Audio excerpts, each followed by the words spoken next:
হয়তো আপনি এমন একজন মানুষ, হয়তো আপনি খুব বেশি ধার্মিক মানুষ নন এবং পরিবারের বাকি সদস্যদের মতোই জীবনযাপন করছেন। তারপর হঠাৎ একদিন হৃদয়ে এমন কিছু অনুভূত হয়েছে, আপনি বলছেন আমি এই পরামর্শটি গুরুত্বপূর্ণভাবে নিতে চাই। আমি জানি না এটি কিভাবে হয়েছে, হয়তো আল্লাহ পাক এটি একটি ইউটিউব ভিডিওর মাধ্যমে করেছেন, নয়তো একজন বন্ধুর মাধ্যমে করেছেন, অথবা অন্য কোনোভাবে করেছেন, কিন্তু আপনি জীবনে ভালো কিছু করার জন্যই আপনার জীবনকে পরিবর্তন করার সিদ্ধান্ত নিয়েছেন। যখন আপনি আপনার জীবনের আচরণগুলো পরিবর্তন করতে শুরু করবেন, প্রথম যেই মানুষগুলো আপনার এই পরিবর্তনগুলো লক্ষ্য করবেন তারা হচ্ছেন আপনার নিজের পরিবার। তারা এটি লক্ষ্য করবেন যে আপনি আর আগের মানুষটি নেই, আপনি আগের মতো কথা বলেন না, আগের মতো আচরণ করেন না, আপনি পূর্বের জায়গাগুলোতেও আর যান না, আপনার আগের বন্ধুগুলো আর নেই। এবং এটি ঘটবেই যখন আপনি ইসলামের দিকে ধাবিত হবেন, তখন আপনি বন্ধুদের হারাতে শুরু করবেন, কারণ আপনার পূর্বের বন্ধুরা অনেক খারাপ কাজ করে এবং আপনি তাদের সাথে এই খারাপ কাজে আর যেতে চান না। সুতরাং আপনাকে বন্ধু হারানোর এই ব্যাপারটা সহ্য করতে হবে। এই একই সময়ে আপনার পরিবারও বলবে যে আপনি কিছুটা অদ্ভুত আচরণ করছেন। যুবক ছেলেদের প্রতি তার পরিবারের সদস্যরা এটিও বলে থাকেন, তোমার মুখে এগুলো কি? তুমি কি শেভ করতে ভুলে গিয়েছো? তোমার হয়েছে কি? এবং যখন মেয়েরা হিজাব পরা শুরু করেন, তখন পরিবারের সদস্যরা আকস্মিক ধাক্কা খায়। আর মনে রাখুন, এটা একটা মুসলিম পরিবার, তারা আপনাকে মাথা থেকে জিনিসটা খুলে ফেলতে বলবেন। তারা বলবেন, তুমি কি বিয়ের অনুষ্ঠানে এভাবেই বোরকা পরে যেতে চাও? তুমি এভাবে গেলে আমি তোমার সাথে গাড়িতে বসতে পারবো না। তুমি আমাদেরকে কি মনে করো? হঠাৎ করে কি তুমি ইসলামের প্রধান মডেল হয়ে গেছো? কে মারা গিয়েছে আর তোমাকে শায়েক বানিয়ে গিয়েছে? মনে আছে তুমি গত বছর কেমন ছিলে?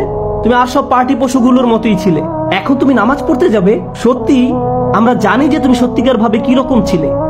অন্য কথায়, আপনি শুধু আপনার বন্ধুদেরকেই হারাবেন না, আপনি আপনার পরিবার থেকেই সবচেয়ে কুৎসিত ধরনের টিটকারি আর সমালোচনার শিকার হবেন। প্রতিটি মুহূর্তে, সব সময়, যখনই তারা সুযোগ পাবে তখনই তারা আপনাকে কিছু না কিছু বলবেই। তারা আপনার দাড়ি সম্পর্কে কিছু বলবে, তারা আপনার নামাজ পড়ার অভ্যাস সম্পর্কে কিছু বলবে, আপনার সন্তানদেরকে ইসলামিক স্কুলে ভর্তি করানোর ব্যাপারেও তারা কিছু বলবে, তারা আপনার ছেলে মেয়েদেরকে মক্তবে পাঠানোর ব্যাপারেও কিছু না কিছু বলবে। অথবা আপনি ফজর বা এশার নামাজের জন্য উঠবেন এবং মসজিদে যাবেন, তারা এই সম্পর্কেও কিছু বলবে। তারা আপনার জন্য কিছু কমেন্ট করবে। আর এই মন্তব্যগুলো যন্ত্রণাদায়ক, এইগুলো অনেক যন্ত্রণাদায়ক। আর এই পরিবর্তনগুলো যদি যুবকদের মধ্যে হয়ে থাকে, তখন তাদের বাবা মায়েরা বলেন, তুমি তোমার মুসলিম বন্ধুদের সাথে মেশা বন্ধ করে দাও, মসজিদে যেও না, তোমার সময় নষ্ট করো না। আল্লাহে, আমি এরকম গল্প জানি, যখন বাবা তার ছেলের ব্যাপারটি ধরে ফেলেছে, তার ক্লাসগুলো 3 থেকে 4 ঘন্টা ব্যবধানে, ক্লাসের মধ্যবর্তী সময় সে জোহর নামাজ পড়তে যায় এবং সে লাইব্রেরিতে পড়ালেখা না করে মসজিদেই লেখাপড়া করে, কারণ লাইব্রেরিতে দেখার মতো অনেক কিছু রয়েছে আর মসজিদের পরিবেশ ভালো। তখন বাবা বলছে, তুমি একজন চরমপন্থীতে পরিণত হচ্ছ। খেয়াল করুন, বাবার চোখে এখানে কোন ব্যাপারটি চরমপন্থা? ছেলেটি মসজিদে গিয়ে নামাজ পড়ছে, এটি তার জন্য চরমপন্থা। সুবহানাল্লাহ, মুসলিমরা নিজেরাই এমন আচরণ করছে। আপনারা কি মনে করেন অমুসলিমরা ইসলামের প্রতি বিমুখ? কখনো দেখেছেন মুসলিম পরিবারের লোকজন নিজ সদস্যদের সাথে কি আচরণ করে? বাবা মায়েরা তাদের সন্তানদের সাথে কি করেন? আমি আমার নিজের ঘটনা জানি, যেখানে বাবা মা সন্তানকে বলেছে যে আমরা তোমার কলেজের বেতন দিতে পারবো না, আমরা তোমার জন্য একজন বর খুঁজবো না যতক্ষণ না তুমি এই হিজাব খুলে ফেলছো, আমরা এটি করবো না, তুমি যতক্ষণ পর্যন্ত না এই হিজাব খুলে ফেলছো আমরা ততক্ষণ পর্যন্ত তোমাকে আমাদের মেয়ে হিসেবে মেনে নিব না, আমরা জনসম্মুখে তোমার সাথে একসাথে মুখ দেখাবো না, তুমি আমাদের সাথে আর কোথাও যেতে পারবে না। এই কথাগুলো একজন মা বলছিলেন। জানেন তারা আরো অবাক করার মতো কি করবে? তারা আপনাকে নিজের সম্পর্কে খারাপ অনুভব করতে বাধ্য করবে। তারা আপনাকে বলবে, তুমি কোন ধরনের মেয়ে? তোমার নিজের সম্পর্কে লজ্জা করা উচিত। তুমি তোমার বাবা মাকে বিব্রত করছো।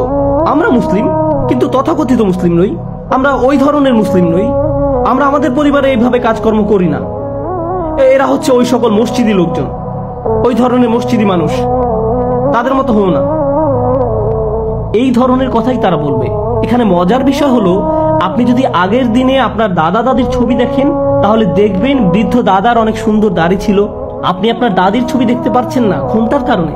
সুতরাং কে পরিবারের জন্য গর্বের এবং কে পরিবারের জন্য বিব্রতকর? দুঃখজনক ব্যাপার হলো, এগুলোই এই সময়কার মুসলিম পরিবার এবং আপনি এই সবের মধ্যেই রয়েছেন।